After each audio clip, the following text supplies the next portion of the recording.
তায়াম্মুম ভঙ্গের কারণসমূহ।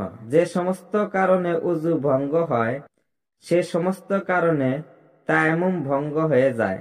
যেমন শরীরের কোনো ক্ষতস্থান হতে রক্ত বা পুঁজ বের হয়ে গড়িয়ে পড়া, নিদ্রা যাওয়া, মুখ ভর্তি বমি করা, পায়খানা ও পেশাবের রাস্তা হতে কোনো কিছু নির্গত হওয়া, পাগল বা বেহুশ হওয়া, স্বামী স্ত্রী উভয়কে সঙ্গমের উত্তেজনা সহ আলিঙ্গন করা ইত্যাদি।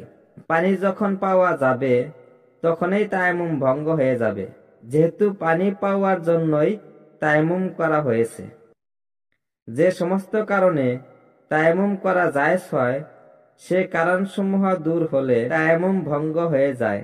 যেমন পানির নিকট পৌঁছাতে রাস্তায় ভয় ছিল বলে তায়াম্মুম করা জায়েজ ছিল, কিন্তু এ ভয় যখন কেটে যাবে তখনই তায়াম্মুম ভঙ্গ হয়ে যাবে।